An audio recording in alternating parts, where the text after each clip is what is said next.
Oh, hi. I'm studying.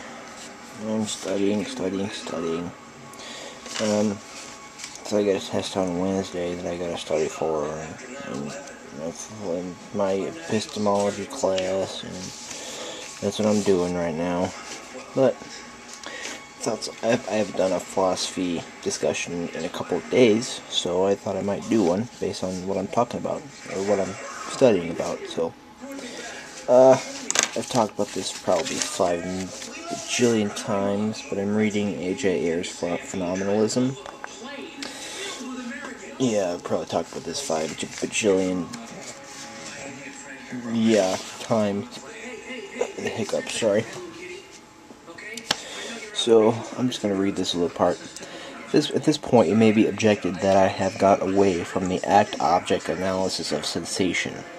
Okay, I've talked about the act-object analysis of sensation because sometimes when you have a sensation, you are guessing that when you have a sensation, you might be guessing that there's an actual object involved when there's not. So then you'll be thinking that the act of seeing it and the actual thing seen are separate, when Mr. Ayer thought that they weren't. So he's saying, at this point it may be objected that I have got away from the act-object analysis of sensation, because here he's talking about the visual sense field. For I have explained the use of the word sense datum in terms of the special use of words like touch and see, and these are transitive verbs. But the answer is that there is no need to assume that such words as seeing and touching in this usage are names for mental acts. If the word sensing be used to designate the experience of which sensing, touching, and the rest in this usage, are the various modes, then to say that something that it is sensed need to be taken to imply no more than that it is sensibly present, or in other words, that it appears. And to specify that it is seen or touched is merely to indicate what manner of appearance is in question. So, alright, I'm going to go over the act-object analysis of sensation. So, let's get my yellow marker back. Okay, when I sense this, the act-object analysis of sensation is that when I sense this, I'm assuming that there's an actual object here. So then that leads to the assumption that the act of seeing this and the actual object, the act of seeing it and the actual object are two separate things. Because if they're two separate things, that means that there could be an actual object here. But if the act of seeing it and the actual object are together, then this could all just be an illusion. Right? So that's the act analysis object of sensation. So what Ayer does earlier in this paper is he says that other philosophers who talk about sense data they make the mistake of the act-object analysis of sensation.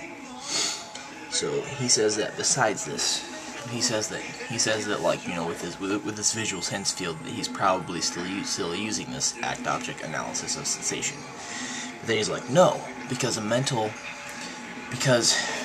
alright, I threw the marker across the floor, so sorry. That when I see this, is there a mental act going in place? Is there a mental act? Or is there not? Because what he's saying is that when I see this, the only action that's really happening is that a pen is making its appearance. There's no real mental act of seeing this. It's just that this pen happens to make its appearance.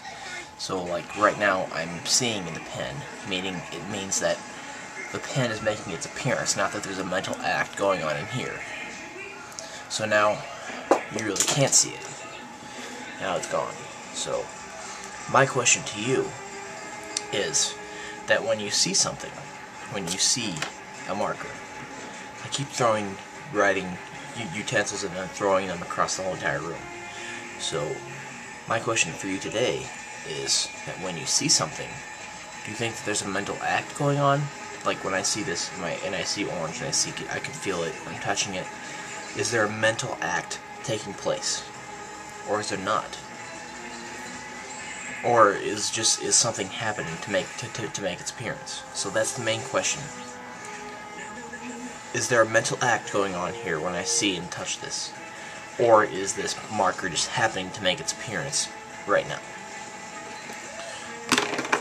Alright, I'll write this question on the in the description, so if you didn't get my blabbering, you can read it down below. So, I hope you have a great day. I'll see you later.